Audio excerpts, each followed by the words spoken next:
নমস্কার বন্ধুরা, আমার ইউটিউব চ্যানেল লক্ষ্মীখানাতে আপনাদের সবাইকে স্বাগত। আজ আমি 2026 সালে রায় ও মার্টিনের প্রশ্নবিচিত্রা থেকে চতুর্থ শ্রেণীর বাংলা 4 নম্বর স্কুল কৃষ্ণনগর সরকারি উচ্চ বালিকা বিদ্যালয় সমাধান করছি। 1 নম্বর শূন্যস্থানের সঠিক শব্দ বসাও। নাম্বার ক, ইঙ্গিতে তার শিখায় সাগর।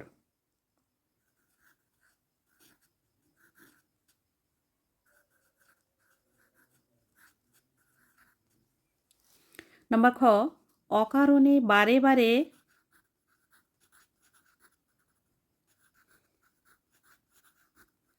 হেসেই বা কেউ খুন। নাম্বার গ, ছাগলছানা একটি গর্ত দেখতে পেয়ে তার ভিতরে ঢুকে রইল। ছাগলছানা।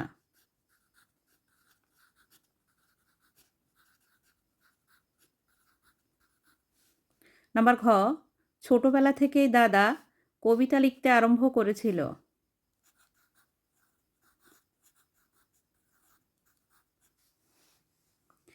নাম্বার ঙ, পোলিওতে ওর আঙুলগুলো সব দলা পাকিয়ে গিয়েছিল।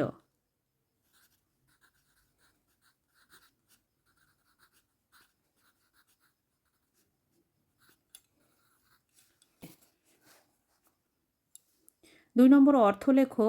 নাম্বার ক, আরম্ভ। নাম্বার খ, সাফ। ক, আরম্ভ। আরম্ভ শুরু।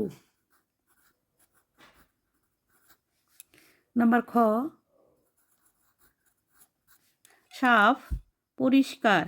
প রয় হস্যি মূর্ধন্য শয়কয় আকার র, পরিষ্কার। এখানে রয়ের ফোঁটাটা পড়েনি। 3 নম্বর বিপরীত শব্দ লেখো। নাম্বার ক, ইচ্ছে অনিচ্ছে। নাম্বার খ, তাড়াতাড়ি ধীরে ধীরে। ইচ্ছে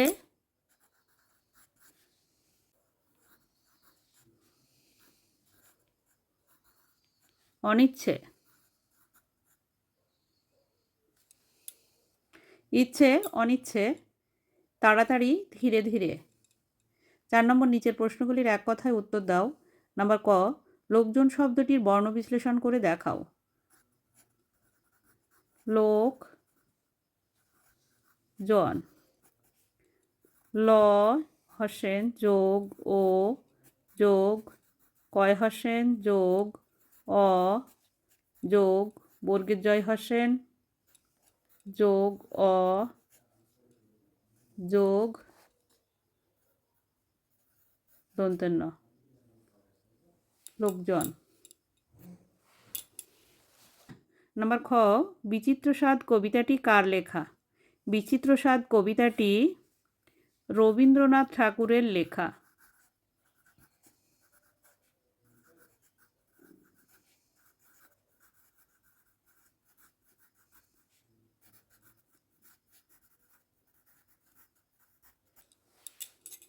নাম্বার গ, দু চাকায় দুনিয়া গদ্যে কোথা থেকে যাত্রা শুরু হয়?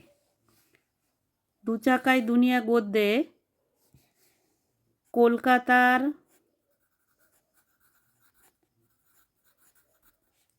টাউন হল থেকে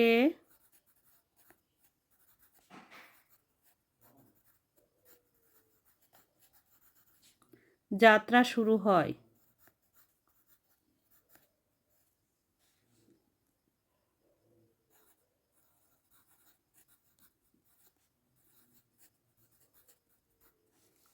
নাম্বার ঘ, প্রমোদারঞ্জন রায়ের লেখা কোন গদ্য তোমরা পাঠ্য বইতে পড়েছ? প্রমোদারঞ্জন রায়ের লেখা বনের খবর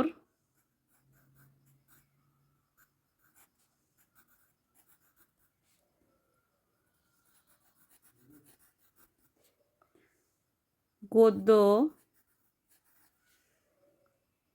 পাঠ্য বইতে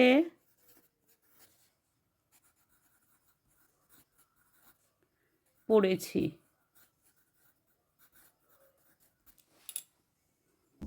নাম্বার ঙ, স্বরধ্বনি কাকে বলে? উদাহরণ দাও। স্বরধ্বনি, যে ধ্বনি উচ্চারণ করতে অন্য ধ্বনির সাহায্য লাগে না, নিজে নিজেই উচ্চারিত হতে পারে, তাকে স্বরধ্বনি বলে।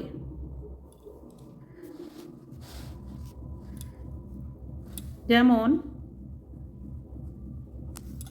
অ, আ, হস্র ই, দীর্ঘ ই, হস্রু, দীর্ঘ রি, এ, ওই, ও, ঔ। 5 নম্বর, নিচের প্রশ্নগুলির উত্তর দাও। নাম্বার ক, এখানে যে কোনো দুটি বলেছে, আমরা প্রতিটি প্রশ্নেরই উত্তর দেব। নাম্বার ক, মালগাড়ি কবিতায় কবি কার কাছে কী বর চেয়ে নেবেন গুছিয়ে লেখো। মালগাড়ি কবিতায় কবির জন্মদিনে যদি পরী আসে তবে তার কাছ থেকে একটি বর চেয়ে নেবেন। বরটি হলো যে তিনি মালগাড়ি হতে চান, যার কিনা চলার টাইম টেবিল নেই, মালগাড়ি হয়ে কথক যাত্রী ওঠা নামানোর ঝক্কি এড়িয়ে নিশ্চিন্ত মনে নির্দিষ্ট পথে সীমাহীনভাবে চলতে চায়। নাম্বার খ, রাগ বানানো খেলা কিভাবে খেলতে হতো। রাগ বানানো খেলাটি হলো, এই খেলায় অপছন্দের কোনো ব্যক্তিকে কল্পনার হাস্যকর কোনো অবস্থায় দাঁড় করিয়ে রেখে তার সম্পর্কে অদ্ভুত গল্প বানিয়ে বানিয়ে বলা। নাম্বার ক, বনভোজন কবিতায় কারা কারা কিভাবে বনভোজনের আয়োজন করেছে লেখো।